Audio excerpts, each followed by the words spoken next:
সম্মানিত সুধী, আসসালামু আলাইকুম। এই মুহূর্তে আমরা দাঁড়িয়ে রয়েছি ঢাকা কেন্দ্রীয় কারাগারের সামনে। আজকে আপনারা যেই স্থাপনাটি দেখছেন একেবারে যেটাকে লাল বিল্ডিং বলা হয়, এই বিল্ডিংটি টোটাল আপনার লাল ইটা দিয়ে তৈরি। এখানে আসলে ব্রিটিশ আমল থেকে যে এই আপনার কেন্দ্রীয় কারাগারটি, এই কারাগারটি বর্তমানে যখন আপনার কেরানীগঞ্জে স্থাপন করা হয় পুনরায়, তখন এই কারাগারটি মূলত অকেজু হয়ে পড়ছে। কিন্তু বর্তমান সরকার আপনার এই কারাগারটিকে জাদুঘর হিসাবে জনগণের সামনে উপস্থাপন করার জন্য এই নতুনভাবে কাজ শুরু করেছেন। আমরা আসলে আপনাদেরকে যে বিষয়টা দেখাতে যাচ্ছি, এই মসজিদটি হলো আপনার কারাগারের একেবারেই সামনে। আমরা আসলে একটু দেখাচ্ছি।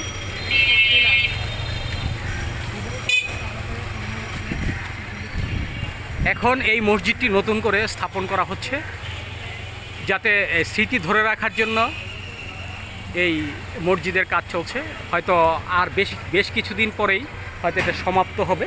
আপনারা দেখতে পাচ্ছেন একেবারে এই রাস্তাঘাটগুলো সেই আগের পুরাতন কোনো ব্যবস্থা নেই, যদিও একসময় এখানে হাজার হাজার পুলিশ এবং বিভিন্ন ধরনের সেনাবাহিনী, র্যাব, বিডিআর সহ এখানে সবসময় আপনার একটা ভিড় থাকতো। কিন্তু এই মুহূর্তে এই কারাগারের সামনে এই কোনো প্রকার ভিড় নেই। কারাগারের সংস্কারের কাজ চলছে এবং এই বিল্ডিংটি হলো একটি মসজিদ। এই মসজিদটির কারুকাজ দেখে হয়তো আপনারা আশ্চর্য হবেন।